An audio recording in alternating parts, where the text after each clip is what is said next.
Welcome back to Chapter 16 continued. 16.3 The Foundations of European Exploration. Main idea. Voyages sponsored by the Portuguese and Spanish led to new colonies and to the Atlantic slave trade. Queen Isabella was one of Spain's greatest rulers. Her court was a center of learning and culture. With her husband Ferdinand, she also helped to unify Spain. Isabella approved the voyage of Christopher Columbus to India. Columbus found the New World, and the great Spanish Empire in the Americas was born. Prince Henry the Navigator.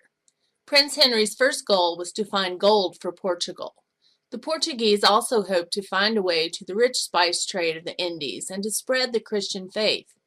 Henry gathered many of Europe's best geographers and navigators to plan expeditions.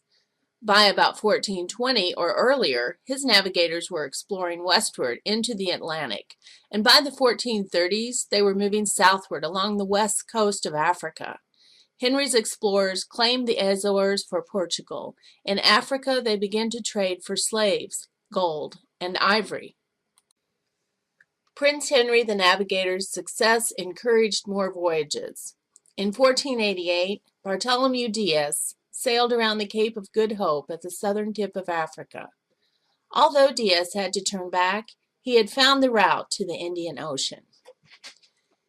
In the picture on the right, the São Cristóvão, Diaz's ship, one of three, he died when his ship sank on the way home in a storm off the coast of Brazil. Building on Prince Henry and Diaz's experience, Vasco da Gama sailed eastward across the Indian Ocean. He landed in India in 1498. Several years later, da Gama made a second voyage to India. He returned to Portugal, his ships full of valuable goods. Although Columbus made 4 successful trips to the Americas, his first trip in 1492 was perhaps the most well-known. In this trip, he sailed in 3 ships, the Nina, the Pinta, and the Santa Maria.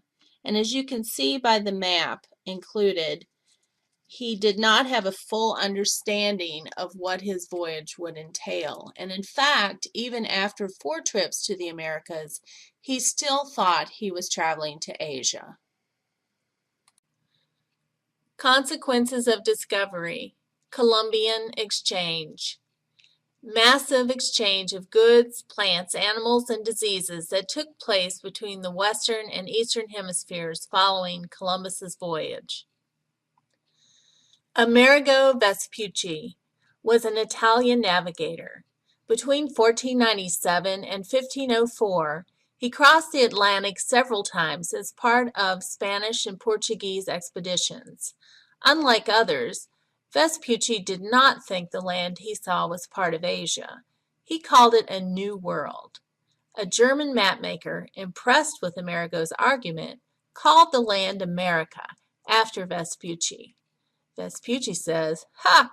What does Columbus know anyway? America! I love it!"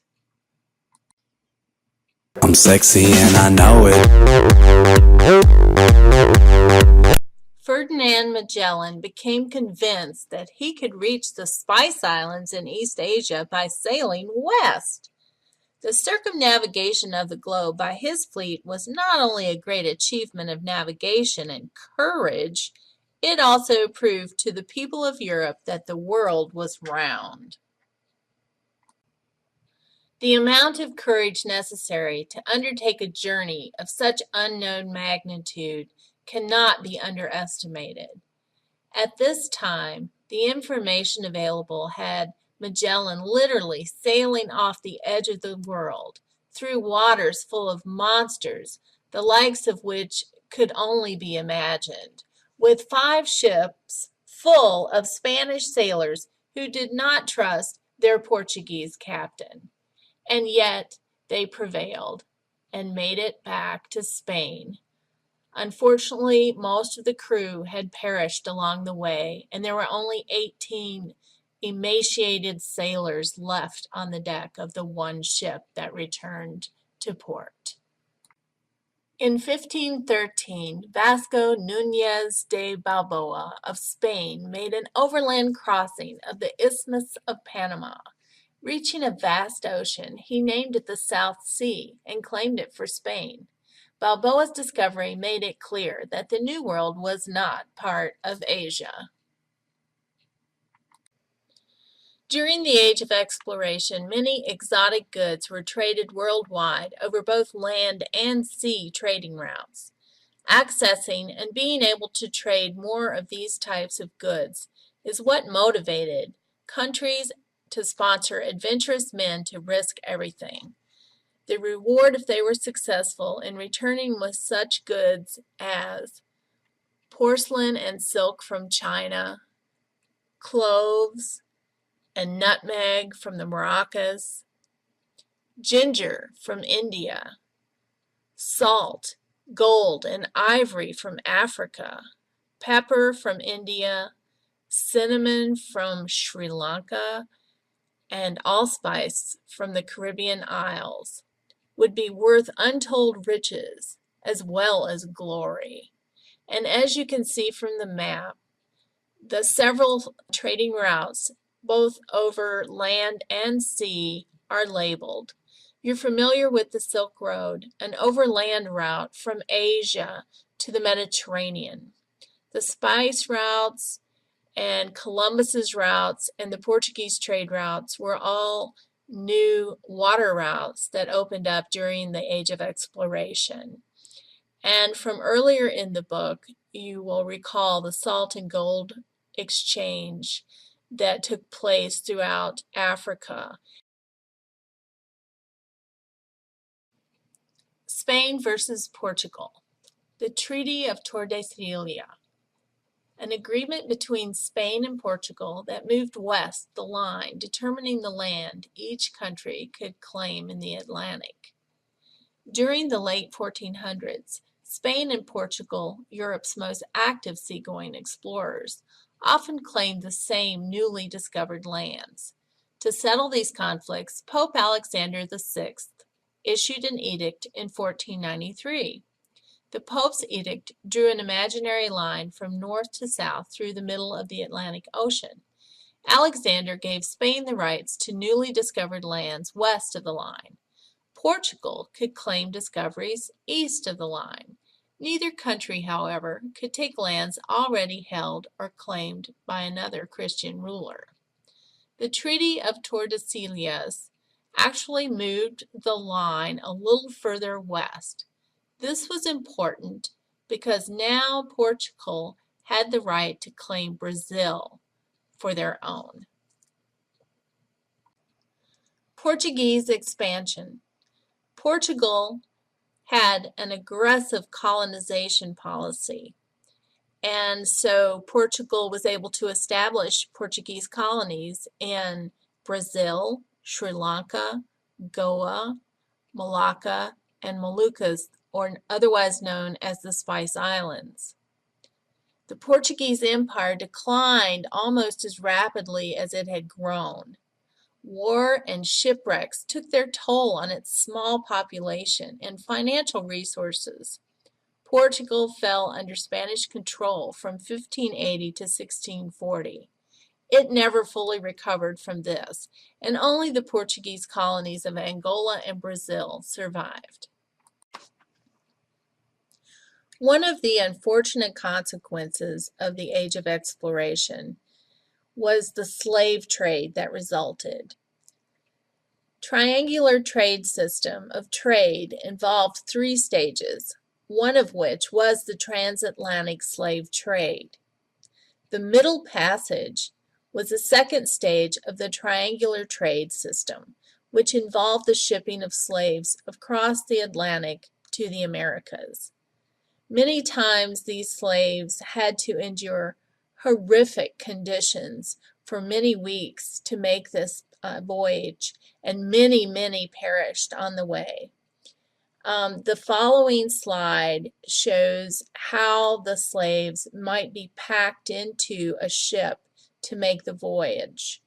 And the short video attached to this slide will give you some idea of the horror of the Middle Passage.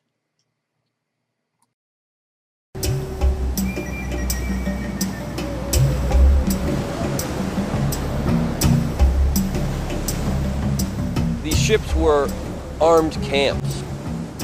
These ships had a massive security problems because Africans did not go willingly into their slavery. The Africans' desperation and hopelessness meant that security problems persisted throughout the Middle Passage, the major leg of the Great Triangular Slave Route. It was the route followed by the slave ships across the Atlantic to the Americas. Most of the ships transported Africans from the coast of West Africa to Brazil or the West Indies. Only about 5% of their human cargo came to the United States. A typical slave ship could make the Middle Passage in 5 to 12 weeks. For the traders, the formula was simple: cramming as many Africans as possible into a ship and then delivering them to market alive equaled the greatest possible profit. But that was also the traders' dilemma. How could they best bring the Africans across alive? The mortality was high. 15–20% was not uncommon for people to die on these passages. Some entrepreneurs thought the more we cram aboard the ship, the more we're going to have to walk off on the other end. They were the tight packers. Others said, if you treat these people a little bit better, they're more likely to live. We're going to cram fewer into a ship. They were the loose packers. Slaves shackled together below decks often had no more than about 24 inches, with very little room and often lying in their own filth because of the way that they were shackled together. The British slave ship Brooks broke all known records in tight packing by jamming 609 Africans in a ship meant to hold 300. Some scholars now believe that whether a ship was loosely or tightly packed made no appreciable difference in the Africans' mortality rates. The ship we're aboard was built in 1841. A lot of the construction details are similar to the slave ships. Clearly, the overhead is low. You have to crouch to get through here, but it was even worse than that. Oftentimes, the 'tween decks of a ship like this was partitioned so that 2 tiers of slaves could be packed aboard, chained to each other, not only suffering the indignity of not being able to sit up, but their flesh rubbing against the rough sawn planks of the ship itself. The hardships suffered by the Negroes during the passage are scarcely to be conceived. Dr. Alexander Falconbridge, ship's surgeon. Falconbridge practiced on board British slave ships. In 1788, he wrote about becoming physically ill after spending only 15 minutes in a slaver's hold. When I had to enter the slave deck, I was forced to crawl over the slaves. The Negroes are frequently packed so close together that they have not so much room as a man in his coffin. I was so overcome with the heat, stench, and foul air that I nearly fainted.